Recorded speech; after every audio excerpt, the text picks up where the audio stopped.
안녕하세요. 무서운 이야기입니다. 오늘은 놀이공원 괴담에 대해서 준비해봤는데요. 어떤 내용인지 바로 보시죠.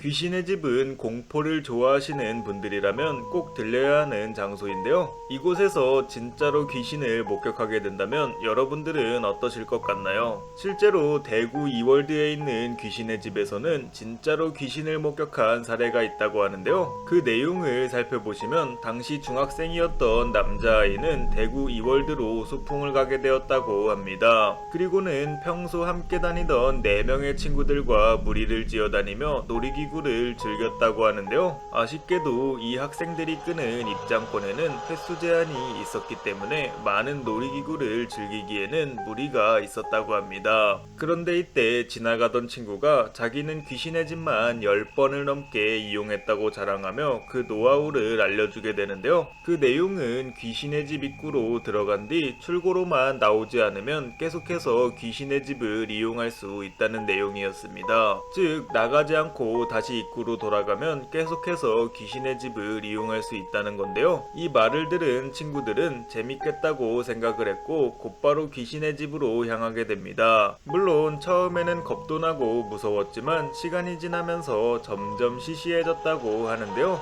이에 남학생과 친구들은 마지막으로 한 번만 더 돌고 나가자고 말을 합니다. 하지만 마지막 코스를 돌던 중 지금까지는 단 한 번도 못 봤던 문을 발견하게 되었는데요. 문을 보자 호기심이 생긴 아이들은 그 안으로 직접 들어가 봤다고 합니다. 하지만 이외로 이곳은 기대와 달리 음향도 소품도 없었으며 그저 평범한 통로였다고 하는데요. 그래도 처음 보는 곳이었기 때문에 소년과 친구들은 이곳을 통해 출구로 나가보기로 합니다. 그러나 중간쯤에 들어서자 갑자기 앞서가던 3명의 친구들이 감쪽같이 사라졌다는 건데요. 이뿐만 아니라 사라진 친구들 쪽에서는 무언가가 부자연스럽게 걸어오고 있었다고 합니다. 그러자 이를 본 남학생은 친구들이 장난을 치는 거라고 생각을 했지만 그 물체가 점점 다가오면 다가올수록 몸이 굳어지는 걸 느꼈다고 합니다. 게다가 그 녀석이 가까이 왔음에도 불구하고 무슨 이유 때문인지 얼굴을 알아볼 수가 없었다고 하는데요. 결국 겁에 질린 남학생은 아무것도 하지 못한 채 가만히 서 있었고 이를 본 그 녀석은 남학생의 어깨를 치고 그냥 지나갔다고 합니다. 하지만 그냥 지나가는 줄 알았던 녀석이 문에 다다르자 다시 고개를 돌리며 학생 쪽으로 향했다고 하는데요. 다행히도 정신을 차린 친구가 남학생을 끌고 소리를 지르며 밖으로 뛰쳐나갔다고 합니다. 그렇게 출구에 도착하자 먼저 앞서간 친구 3명이 서 있었다고 하는데요. 이에 남학생은 왜 우리만 버리고 나갔냐 라며 화를 냈다고 합니다. 하지만 이 친구 3명은 그 방에 들어가기 전부터 이미 나와 있었다고 하는데요. 그렇다면 이들이 본 것은 도대체 무엇이었을까요?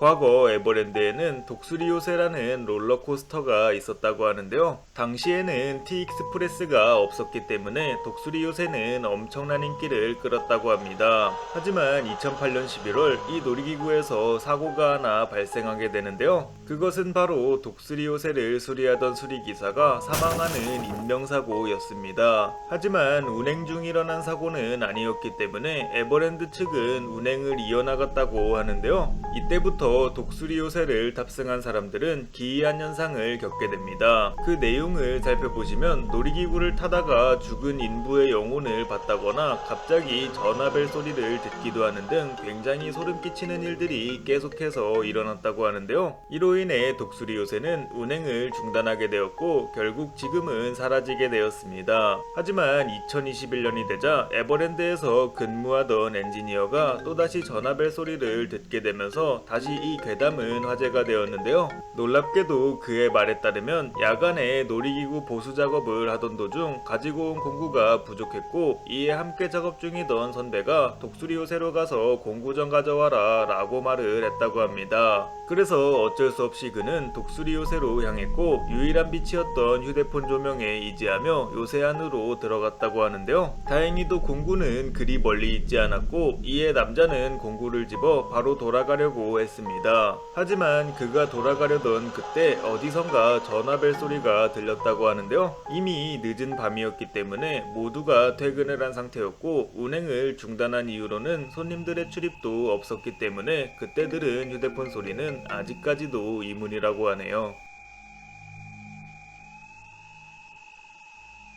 신밧드의 모험은 굉장히 인기 있는 놀이기구 중 하나인데요. 이날따라 유난히 손님이 없었기 때문에 직원들은 빈 보트만 돌리고 있었다고 합니다. 하지만 시간이 지나자 아이와 엄마가 손을 잡고 신밧드의 모험에 들어왔는데요. 이를 본 직원들은 오랜만에 맞이하는 손님이다 보니 평소보다 더 오버를 하며 그들을 반겨줬고 보트가 출발하는 순간까지 활기차게 인사를 했다고 합니다. 하지만 운행 시간이 한참 지나도 보트는 돌아오지 않았고 이에 직원들은 탑승 중 사고가 났다고 생각을 하는데요. 이상하게 사고 장소에는 보트만 덩그러니 있었고 내부를 샅샅이 뒤져봐도 엄마와 아이는 찾을 수가 없었다고 합니다. 그러자 이상함을 느낀 직원들은 CCTV를 돌려보게 되는데요. 놀랍게도 탑승장에 있던 알바생들은 아무도 없는 허공에 인사를 하며 신나 있었다고 합니다. 즉 처음부터 아이와 엄마는 없었다는 건데요. 그렇다면 이들이 본 것은 과연 무엇이었을까요?